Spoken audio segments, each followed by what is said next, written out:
मोहब्बत की मकड़ी, क्राइम का मकर जाल। बुधवार 17 मई 2017 का दिन ढल चुका था और रात उतर आई थी। 9 बजे के करीब राजस्थान के जिला कोटा के थाना नयापुरा के थाना प्रभारी देवेश भारद्वाज के चैम्बर में जिस समय 2 लड़कियां दाखिल हुई थी, उस समय वह बाहर निकलने की तैयारी कर रहे थे। उन लड़कियों के नाम पूजा और स्वाति थे। दोनों की ही उम्र 30-32 साल के बीच थी। वे थी भी काफी आकर्षक। अपना परिचय देने के बाद पिछले पौन घंटे के बीच उन्होंने हिचकियां ले लेकर रोते हुए जो कुछ बताया था, उसने देवेश भारद्वाज को पशोपेश में डाल दिया था। पूरी बात पूजा ने बताई थी। स्वाति तो बीच बीच में हौसला बढ़ाते हुए उसकी बातों की तस्दीक कर रही थी और जहां पूजा रुकती थी, वहां वह उसे याद दिला देती थी। उनकी बातें सुनकर देवेश भारद्वाज उसे जिन निगाहों से ताक रहे थे, उससे पूजा को लग रहा था कि शायद वह उसकी बातों पर विश्वास नहीं कर पा रहे हैं। शायद इसी वजह से एक बार तो लगा कि वो फूट फूट कर रो पड़ेगी, लेकिन किसी तरह खुद को संभालते हुए आखिर उसने पूछ ही लिया, सर, क्या आपको हमारी बातों पर विश्वास नहीं हो रहा है? देवेश भारद्वाज ने पानी का गिलास पूजा की ओर बढ़ाते हुए कहा, आपको ऐसा क्यों लग रहा है? आपने अपने ऊपर हुए जुल्मों के बारे में जो बताया है, उसे एक कागज पर लिखकर रिपोर्ट दर्ज करा दीजिए। युवती, जिसने अपना नाम पूजा हाड़ा बताया था, उसके बताए अनुसार वह कोटा के कुन्हाड़ी की रहने वाली थी। आर्थिक तंगी की वजह से वह नौकरी करना चाहती थी। नौकरी की तलाश में उसकी मुलाकात लालजी नमकीन भंडार के मालिक अशोक अग्रवाल से हुई। उन्होंने उसी दिन यानी 17 मई की दोपहर लगभग 3 बजे नयापुरा स्थित एक रेस्तरां में नौकरी की खातिर बातचीत करने के लिए उसे बुलाया। बातचीत के दौरान अशोक अग्रवाल ने सॉफ्ट ड्रिंक ऑफर किया। व्यवहारिकता के नाते मना करना ठीक नहीं था, इसलिए पूजा ने भी मना नहीं किया। उसे पीते ही पूजा पर नशा सा चढ़ने लगा। उसमें शायद कोई नशीली चीज मिलाई गई थी। वह जल्दी ही बेसुध हो गई। होश आया तो पूजा को पता चला कि नौकरी के बहाने बुलाकर अशोक अग्रवाल ने उसकी अस्मत लूट ली थी। होश में आने पर पूजा ने यह बात सबको बताने की धमकी दी तो उन्होंने उसे बेइज्जत करके भगा दिया। पूजा के साथ स्वाति उसकी घनिष्ठ सहेली थी। जब ये पूरा वाकया पूजा ने उसे बताया तो हिम्मत दिलाकर वह उसे थाने ले आई। अशोक अग्रवाल पैसे वाले आदमी थे, वह कुछ भी करा सकते थे, इसलिए पूजा ने अपनी जान का खतरा जताया। रिपोर्ट दर्ज कराकर पूजा और स्वाति ने देवेश भारद्वाज के पास आकर कहा, सर, अब हम जाएं। देवेश भारद्वाज ने अपनी घड़ी देखी। उस समय रात के 11 बज रहे थे। उन्होंने कहा, नहीं, तुम लोग इतनी रात को अकेली कैसे जा सकती हो? अकेली जाना तुम दोनों के लिए ठीक नहीं है, क्योंकि अभी तुम्ही ने कहा है कि तुम्हारी जान को खतरा है। इसके बाद ट्रेनी आरपीएस सीमा चौहान की ओर देखते हुए देवेश भारद्वाज ने कहा, मैडम, आप अपनी जिप्सी से इन्हें इनके घर पहुंचा दीजिए। नहीं सर, इसकी कोई जरूरत नहीं है, मैं खुद चली जाऊंगी और पूजा को भी उसके घर पहुंचा दूंगी। स्वाति ने कहा, मैं ही इसे लेकर आई थी और मैं ही इसे इसके घर छोड़ भी आऊंगी। पूजा को घर पहुंचाना मेरी जिम्मेदारी है। आप इतनी रात को मैडम को क्यों परेशान करेंगे? देवेश भारद्वाज स्वाति की इस बात पर हैरान रह गए। उनकी समझ में यह नहीं आया कि पुलिस की गाड़ी से जाने में इन्हें परेशानी क्यों हो रही है। आखिर उन्हें शक हो गया, क्योंकि इधर लगभग रोज ही अखबारों में वह पढ़ रहे थे कि लड़कियों ने फलां व्यापारी को दुष्कर्म में फंसाने की धमकी देकर मोटी रकम ऐंठी है, इसलिए उन्होंने दोनों लड़कियों को चुपचाप पुलिस जिप्सी में बैठने को कहा। आखिर वही हुआ जिसका अंदेशा देवेश भारद्वाज को था। करीब 1.5 घंटे बाद उन्हें पता चला कि सीमा चौहान को स्वाति और पूजा करीब 1 घंटे तक कुन्हाड़ी की गलियों में घुमाती रहीं, लेकिन उनका घर नहीं मिला। जब वे अपना घर नहीं दिखा सकी तो वह उन्हें लेकर थाने आ गईं। सीमा चौहान ने यह बात देवेश भारद्वाज को बताई तो उन्होंने कहा, अब समझ में आया कि स्वाति और पूजा आपके साथ क्यों नहीं जाना चाहती थीं।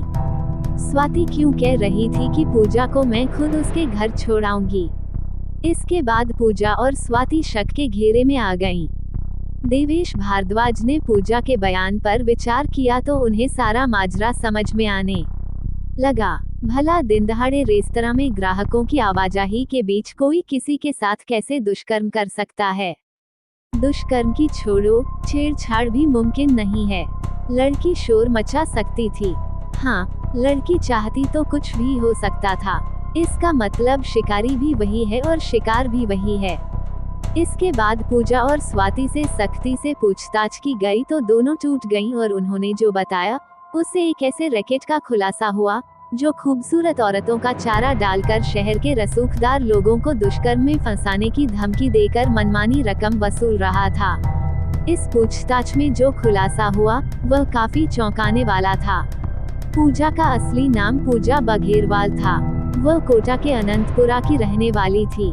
पुलिस ने उसके घर पर छापा मारकर वहां से जो कागजात बरामद किए थे उसके अनुसार उसकी उम्र 20 साल थी। स्वाति इस रैकेट की सरगना थी। उनके गिरोह में नाजमीन भी शामिल थी। पुलिस ने उसे भी अनंतपुरा से गिरफ्तार कर लिया था। पूछताछ में स्वाति ने स्वीकार किया कि नमकीन कारोबारी अशोक अग्रवाल तक पूजा को उसी ने पहुंचाया था। पूजा और स्वाति ने अपना अपराध स्वीकार कर लिया तो देवेश भारद्वाज ने देर रात नमकीन कारोबारी अशोक अग्रवाल को बुलाकर पूजा और स्वाति के खिलाफ धारा 420 और 384 के तहत मुकदमा दर्ज कराकर उन्हें गिरफ्तार कर लिया। इस तरह आढ़त और नमकीन के बड़े कारोबारी अशोक अग्रवाल इस गिरोह का आखिरी शिकार साबित हुए। जब उनसे पूछा गया कि उन्हें कैसे फंसाया गया तो उन्होंने जो बताया उसके अनुसार 7 मई 2017 को जब वह बूंदी जा रहे थे तो उनके मोबाइल पर एक फोन आया। वह फोन उन्हें पूजा हाड़ा ने किया था। पूजा ने उनसे कहा कि उसे नौकरी की सख्त जरूरत है। वह बड़े आदमी होने के साथ साथ जाने माने कारोबारी भी हैं। वह चाहे तो उसे कहीं न कहीं नौकरी मिल जाएगी। किसी अजनबी लड़की द्वारा इस तरह बेबाकी से नौकरी मांगना अशोक अग्रवाल के लिए हैरानी की बात थी। उन्होंने पूछा, तुम मुझे कैसे जानती हो? मेरा मोबाइल नंबर तुम्हें कैसे मिला?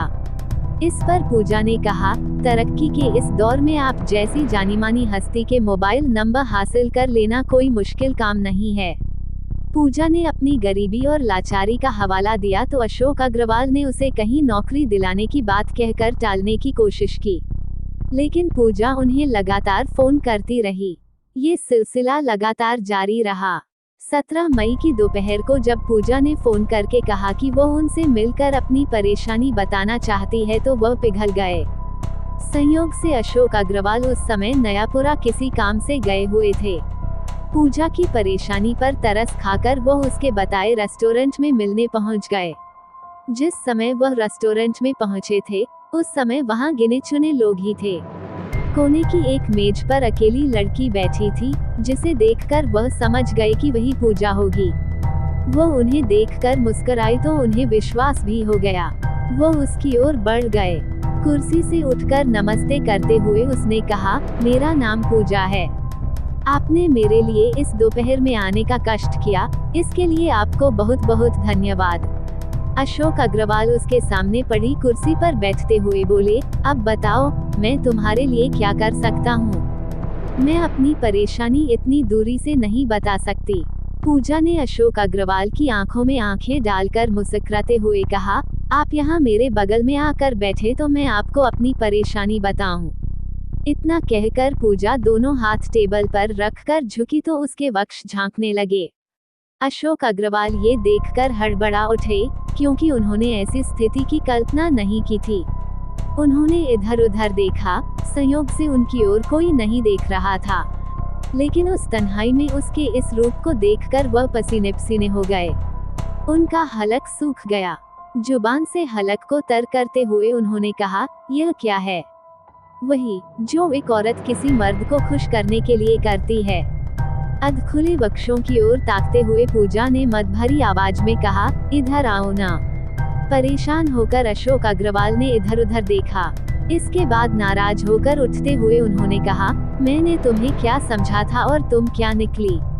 पूजा ने आंखें तरेरते हुए कहा, सही बात यही है कि मैं वही हूँ जो तुमने नहीं समझा था। मैं तुम्हें इज्जत देकर वह देना चाहती थी जिसके लिए लोग तरसते हैं, लेकिन शायद तुम्हें हसीन तोहफा पसंद नहीं है। फिलहाल तो जो कुछ भी तुम्हारे पास है चुपचाप निकाल कर रख दो, वरना अभी शोर मचाकर लोगों को इकट्ठा कर लूंगी कि तुम नौकरी देने के बहाने यहाँ बुलाकर मेरी इज्जत पर हाथ डाल रहे हो। अशोक अग्रवाल पसीने पसीने हो गए। कांपती आवाज में उन्होंने कहा, तुमने ये ठीक नहीं किया। इतना कहकर उन्होंने अपनी जेब से सारी नकदी निकालकर मेज पर रख दी। उस समय उनके पास करीब 8,000 रुपए थे।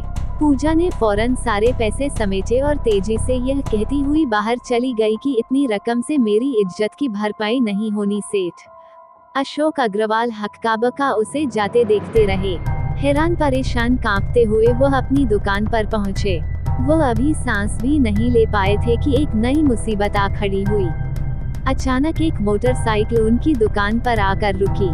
उससे मवाली सरीखे 3 लोग आए थे। अशोक अग्रवाल उनसे कुछ पूछ पाते उससे पहले ही उनमें से एक युवक उनके पास आकर उन्हें डांटते हुए बोला, इतना बड़ा कारोबारी है फिर भी लड़कियां फंसाता घूमता है। तूने पूजा के साथ क्या किया है उस रेस्टोरेंट में?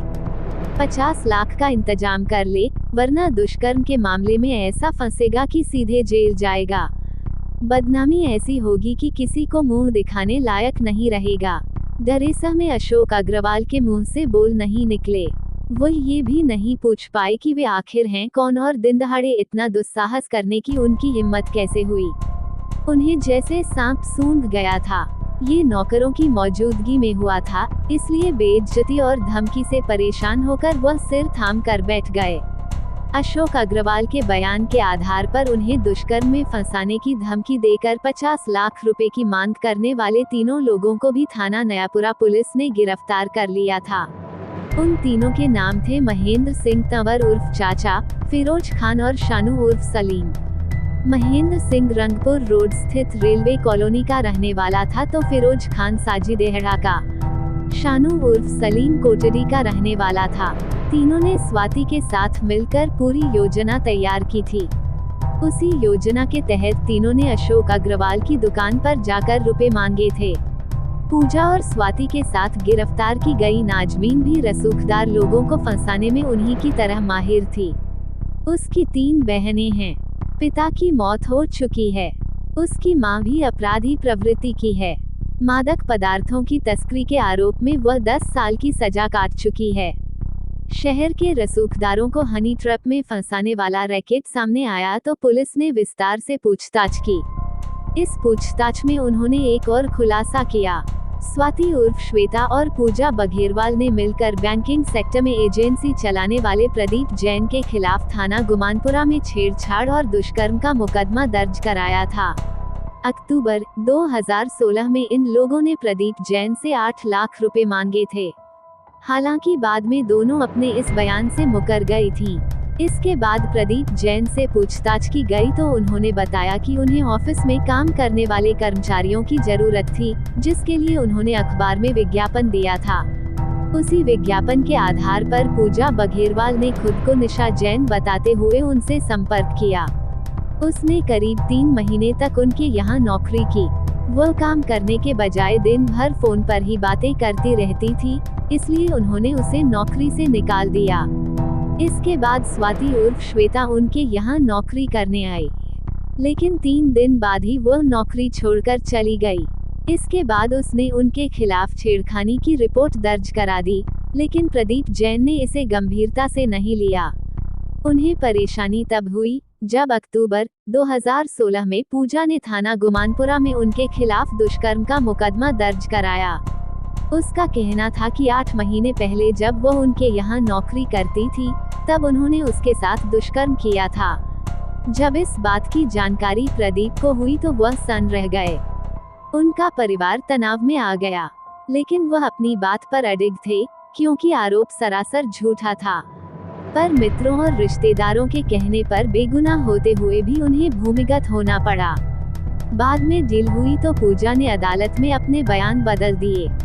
समझौता होने के बाद उससे फिर 50,000 रुपए मांगे गए, लेकिन उसने देने से साफ मना कर दिया। उसने कहा कि अब उसका खेल खत्म हो चुका है। पुलिस के अनुसार शहर में ये गिरोह अभी ताजा ही सक्रिय हुआ था। किसी रसूखदार को जाल में फंसाने से पहले ये लोग उसके रिश्तों और कारोबार की पूरी जानकारी जुटाते थे।